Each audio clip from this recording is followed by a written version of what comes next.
Okay, so, apparently over the past couple of days, I have, noticed that there are quite a few, Genshin Impact games out there. Well, Genshin Impact-like games that are out there. I believe I have stated this before in my 1 year later video, that eventually there will come a time when a game, when Genshin Impact will eventually have their clones, their basically games that definitely do mimic the style and experience that Genshin Impact is known for.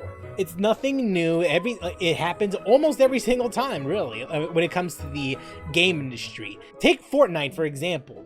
That game copied a whole lot of things that PUBG was known for, and then that one copied a bunch of things that Minecraft was also known for as well, so on and so forth. It really, honestly, it's like just that thing alone is a form of flattery. The point I'm trying to make here is it was inevitable. It was bound to happen eventually. I'm just surprised that some games out there are trying to do it now.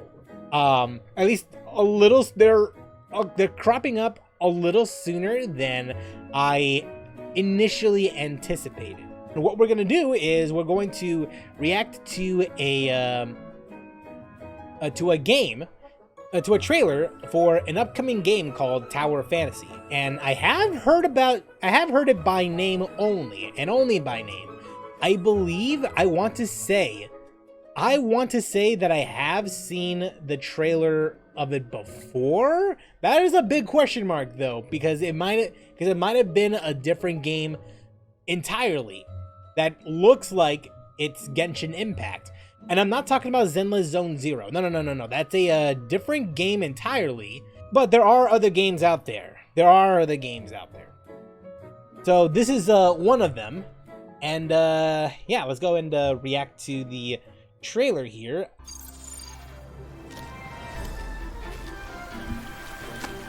Okay, well, we got right off the bat, we already got climbing from Breath of the Wild, or at least like a bunch of games that have this kind of style, like Genshin Impact. But a few more futuristic in comparison.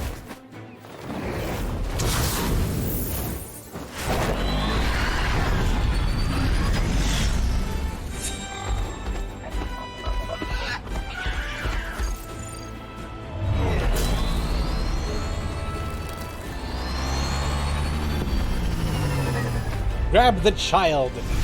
That head looks disproportionate compared to her body.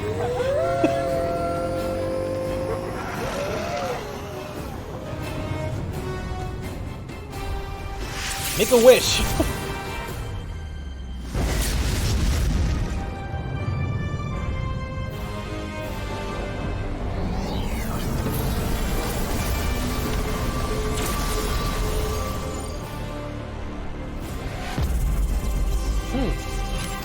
Tower of Phantasy.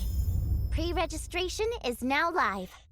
Well, it's certainly fantastical, I'll say that.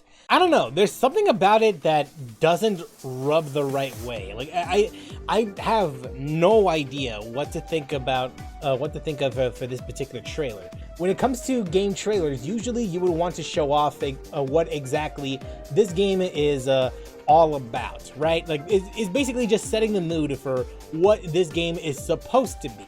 And based on from what I understand, based on the research that I have done over here and there, it's supposed to be this MMO game that's akin to Genshin Impact. I mean, artistically speaking, it's unapologetically Genshin Impact. You can kind of tell that it's riding on the successes of Genshin Impact in some way. And I'm not saying this because it's a bad thing, because honestly, plenty of other games have done so in the past. I'm not that excited for this game, just based solely on the trailer. And the reason for that is because, despite what it looks, it's not in-game. It is not in-game at all. I can tell you, I have seen so many trailers in my life since 2009-ish. I can tell you immediately what's in-game and what's not. This is not in game. It looks good. It honestly, it looks like it could be in game, but trust me when I say it's not. It's not in game. At best, this is likely a in-game cinematic. It's likely it's likely footage that you will see in the beginning of the game, and whatever you see here isn't going to be accurately representative of the finished product. It's not gonna look this smooth. I swear to Christ, that child looks so off. Like, why does it look so off? It's likely from this angle, but it really looks off. Like, the proportions for this is just so strange. I think it's the realistic lighting that's doing it. Because from here, it doesn't look that bad. It doesn't. But when you look at this, something feels way off. Like certain body parts are just smaller and bigger than they normally should. And this is supposed to be for a childlike character. I mean that I understand, but it is just, yeah, the proportions are just so off. But again, first impressions, like, maybe I kind of got off on the wrong foot. Maybe if I read up a little more, perhaps things will start to make sense. But it's gonna be pretty hard. Launching on Steam and Epic will be later than other platforms. Wait, is it trying to say that it's going to launch on Epic later, or is it just that the PC versions of this game is going to be available at a later date compared to the other devices here, like iOS and Android? Is that what it's trying to say? This is definitely a translation error, if that's the case. Otherwise, it would have just said Steam and Epic versions will be available at a later date. That would have been a better translation here. Because launching on Steam and Epic will be later than other platforms. That does not make sense. And I'm a guy that stutters a lot. So stutters and pauses. And next one, yeah, when their next page is the pre-registration or reward page, something is up. It doesn't inspire that much confidence of what's going to be. Looks like you just get a bunch of stuff, an avatar frame, some in-game currency for the looks of it. Doesn't really say how exactly this is going to be done. Okay, we at least got some lore. Through an interstellar colonization plan, humans created a new civilization on a planet called Ida. To mine the comet Mara for a mysterious and potent energy called Omnium, they build the Tower of Phantasy. But the humans who lusted after resources shall ultimately pay the price for their avarice. The occurrence of the calamity resulted in subsequent Omnium radiation and the temporal rift that almost destroyed the entire Ida civilization. The surviving elite scientists formed Hykros to develop suppressors to combat radiation, enabling mankind to stay alive and continue using Omnium. Meanwhile, the research on Omnium also delved deeper into the following fields: power supply, biological mutations, temporal manipulation. Facing an emerging new world order, the self-professed saviors called the heirs of Ida proclaimed Omnium as the culprit of all disasters. They oppose everything Hykros stands for and lead the world to new armed conflicts. Yeah, sorry about that. I was just so damn tired. I feel so damn tired just reading it. Like, it's just every other goddamn sci-fi story. Like, it doesn't really feel that original or inspiring, really. Like, it's just like its own. If you take away the sci-fi elements, it's just every other MMO that I played. Venture into a brand new world and prevent evil from happening and stuff. Simulacrum. It's too bad that every time I read Simulacrum, I think of Aqua Simulacra, Yelan's best in slot. Okay, voiced by Kira Buckland. Oh, yeah, she recently just voiced. She's recently the English voice actress for Kuki, yeah.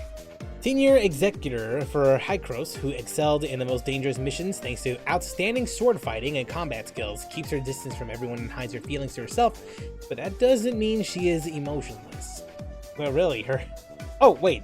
Simulacrum. Oh, that's just the organization then. Meryl is the name. Cute name. Well, I'll say this: the art designers knew what they were doing. Kristen McGuire. Shiro. Talking about the sea is practically the only way to have a conversation with this laser-focused scientist. She altered a key gear on a desolation device into a defensive weapon that's tough and resilient. Grievous Chakra. Cute design, but they designers knew what they were doing. I'm just gonna put it out there. I mean, I don't hate it, but it's pretty obvious. Zero. No voice actor associated with him. Computer genius who appears to be 15 in age. He has deliberately destroyed all records of his real name and other pertinent info. Smart, very competitive and prideful, ignores anything he sees as meaningless to him. Fire Enchanted Cube. I guess he's a mage of sorts. For me, the synopsis just reads like another new Genesis for Phantasy Star Online. That's exactly how I feel. Just reading through all of this, it just feels like Phantasy Star Online 2. Honestly, if you expect me to be that engaged, it's not going to do much at all. And I liked PSO 2 for what it is. It's just Just don't expect me to like it too much. King, Scythe of the Crow. The brash attitude and the flamboyant clothes are both indicators of a strong personality, used to solving problems and getting what he wants through violence. Completely motivated by money too. Okay, so we got the flaming badass here. How's it going, second-rate Diluc? Let's go to the next one. Amber Lee Connors. Tsubasa, Ice Mind Arrow. Getting gravity and wind underside is a secret to her brilliant archery. She makes friends easily through her energetic personality, yet never seems to belong anywhere in particular. Well, I mean, to be fair, she's designed very uniquely. You would think that she would get some friends here and there, but hey, you can't help but think that this is just Cryo Amber, the one true Cryo Amber. She looks like she's getting ready for skiing. Lexi Fontaine. That name does not sound familiar. Her unconditional trust in everyone is a concern. Wait. Coco Ritter. Okay, that is a interesting name. It just sounds like you just rolled the dice and... No, this name sounds like... It sounds like a dartboard name. Like you just can't... Okay. Okay, what do we got here? Yeah. Okay, Coco. And then... Yeah. Ritter. All right, that's her name, Coco Ritter. But I do like the character design. It's decent. It's actually the character that I think is a uniquely designed character so far, though. But considering all the other characters that we have seen, it doesn't really inspire that much confidence. Her unconditional trust in everyone is a concern sometimes, but existing with that innocence is her determination to save more people with her healing talents. Okay, so we have ourselves a healer and Ice Scepter. Okay, so she's the healer. She belongs to a healer class of some sort. They copy too many to be trusted in terms of being a reliable developer. So I've heard. I mean, it just seems like they just stole. I mean, just looking at the designs from before, I believe you. I honestly do. Crow, Thunderblades. No fun things escape Karasuma. He can show you mesmerizing dagger tricks, his pride and joy dagger collection, or spat off a litany of lame jokes. This looks like Razor. Like I'm reminded of Razor, a little bit of Kazuha, and no, I think that's it. Honestly, that's it. All right, thumb design. Samir, dual EM stars. A laid-back free spirit, but a top gunslinger even among elite executors. Often plays jokes and pranks on others for fun. Is that right? Because based on this design, the last thing I think of is playing jokes and pranks on others. That looks a little too serious for this description. What? This does not match that. Just so we're clear on that, right? With that said, though, I kind of dig this character design here. It's not original, but it is something that I can, that kind of ticks off a couple of boxes that I have here. So, I mean, it's doing something right. In comparison to the other characters here, though, yeah, well, I already said my piece there. So honestly, point goes to Tower of Fantasy compared to the other things here. Character design wise, not original at all. Just not original. I'm just gonna go through this pretty quickly, because I don't want to steal too much footage that isn't mine. So, but I do want to at least scan through what exactly we're supposed to do here.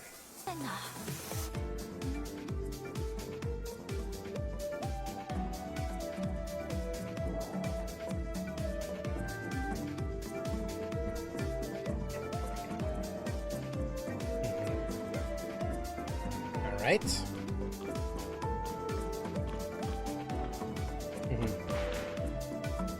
Well, I'll say this: despite what I say, there is at least some physics-based things going on here and there, and that does take effort, despite the stealing and stuff. Like it really does take at least some level of effort.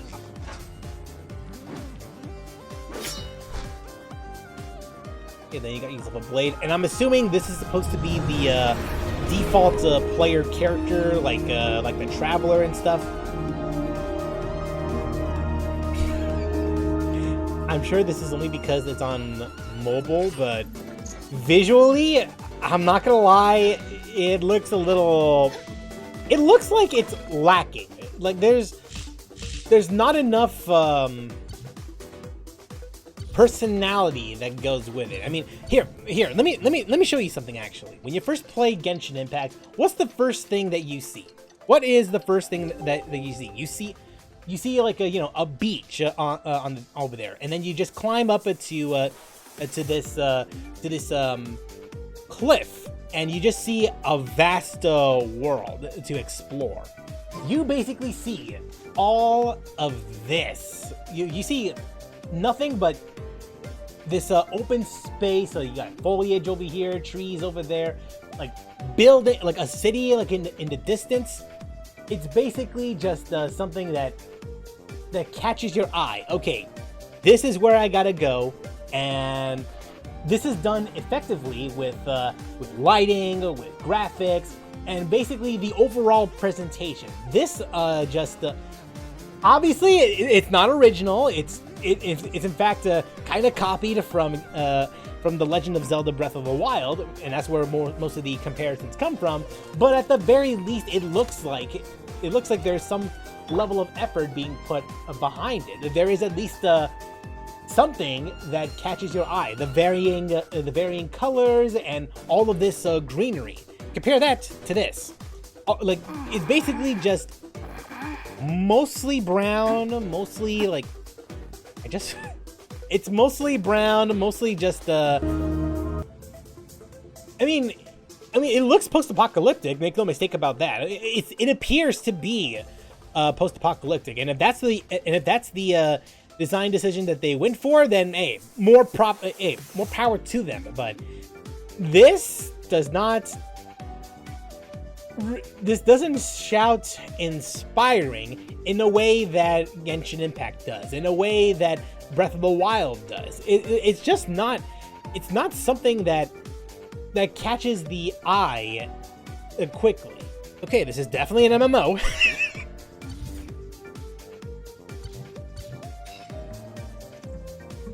It definitely has some MMO. Some MMO elements here and there. Oh, what is this UI? Oh God.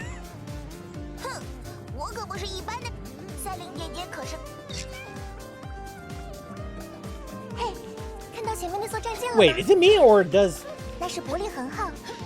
Now it looks like we got another silent protagonist. Yay, just what we need. Another one. Oh wait. Oh wait, hold on. Wait. I just noticed something. Oh, never mind. I guess there is no silent protagonist. I mean, at the very least, they at least that's one thing that this game does right compared to Genshin. They actually let the player talk. All right.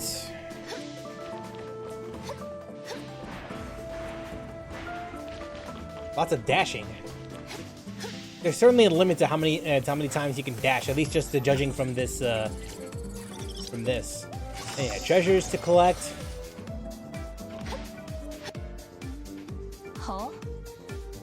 Hello. Right. What's this?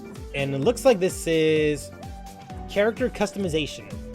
Well, again, another point for this game. There's at least some level of customization. You can at least make the character your own.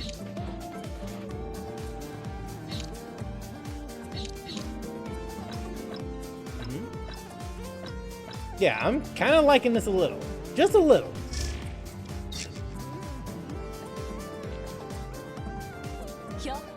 怎么样，赛琳姐真是麻烦你了。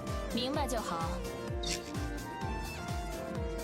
Right. 赛琳姐姐好像还挺喜 Yeah, 欢 this is 你的。 just the tutorial section. 这就是你。Wow, giant man. 那得 Something feels off about him. It's like, man's all shoulders. It's giving so much PSO vibes. It's not that bad, actually. The UI seems good. It's not the worst. Well, in terms of UI, it's not the worst thing I've seen. I mean, you can thank some Ubisoft games here and there for designing horrible UI. Oh, well, monsters. Alright, looks like we're getting ourselves into the combat.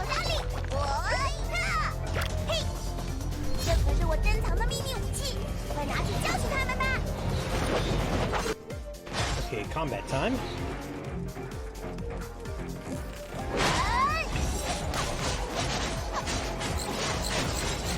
Okay. Definitely quick combat.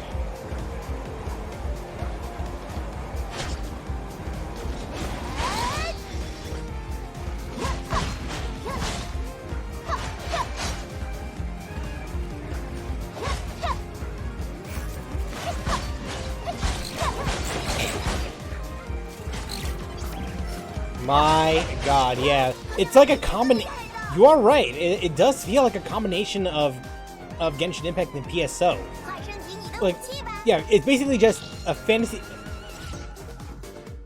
Star Online and new Genshin.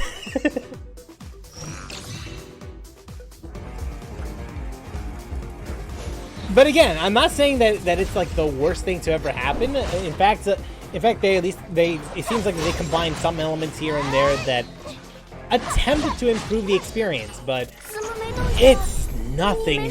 It's honestly nothing new at all. Oh, look at that rabbit! Again, that looks like it was pulled straight from PSO. Yeah, I mean, and that's all there is to it for this particular game. I mean, granted, this is just the introductory level. This is going to be a tutorial section, but quite honestly, it looks okay. It's not great. It's not bad either. I mean, I've seen worse games before, but this is just. It's just okay. It's probably the textbook definition of fine. Like really, like it's just okay. Like it feels like another video game that people will end up playing maybe for a couple of months and then find out there isn't really much to do and then go back to whatever game they're playing. Possibly, it's just possible. I mean, could it light the world on fire? Maybe it could, but it really depends on what sort of content they're going to be providing for this game. If it's going to be like Genshin Impact and they'll provide content in 6-week intervals, then sure, it might have a chance. But if it doesn't, if it ends up being something like a situation like Battlefield 2042 or Halo Infinite, where major content patches will just be stretched out into 6-month intervals, at worst maybe 9-month intervals, then this game's gonna have a problem. So it really depends on how much effort the developers are willing to put out there. And considering the amount of content that may or may not be stolen, I don't really have high hopes for this one. I want to be proven wrong, though. I really do want to be proven wrong. And if they can do it, hey, I'll eat my own words. But so far, not exactly a good first impression. I'll check it out when it officially goes out. But I don't know. If it continues like this, probably not. I probably might not even bother checking it out. But who knows? Only time will tell whenever that happens. Also, from what I've heard of, the game's budget isn't exactly that high, right? Like it's not exactly the highest in comparison to Genshin Impact, right? Because I've only heard about it, but I never actually see anyone provide information based on it. Bro, when is TOF releasing? According to this, it says that it's going to come out like either late 2022 or early 2023. No real date was provided here. There's not even a date here. It's just a shared open world RPG. Pre-registration now available. It's going to be available on iOS, Android, and PC. Nothing more concrete than that. So, but apparently it's been said that it's likely going to be by the end of this year or perhaps 2023. Launches in Q3 2022, so it could be between now and likely by the end of, I'd probably say September. Now it says here Q3 2022, so there's nothing concrete yet, and this was just updated recently back in the 4th of July. Yeah, that's more or less all I could find here. I don't know where you got August from, unless I'm looking in the wrong place. I could be looking at the wrong place, so chances are I might check it out, but the likelihood of that happening is like maybe 25%-ish. Who knows? Steam says Q4 2022. I do believe that because it did say that the PC versions, whether it's the Epic Game Store version or the Steam version, they're both going to be available sometime later. It's going to be available at a later time. No specifics exactly, but if it's Q4 2022, then hey, it could be. If you're excited, you're excited. I mean, I'm not going to say don't play this game. No, do not play this. I mean, if you're excited, you're excited. I can't. There's no way like I'm going to detract anyone's excitement for this game at all. I mean, I'm sure people will be absolutely loving that game when it comes out. But me, considering what I've been hearing about the game, I'm a little adamant towards it.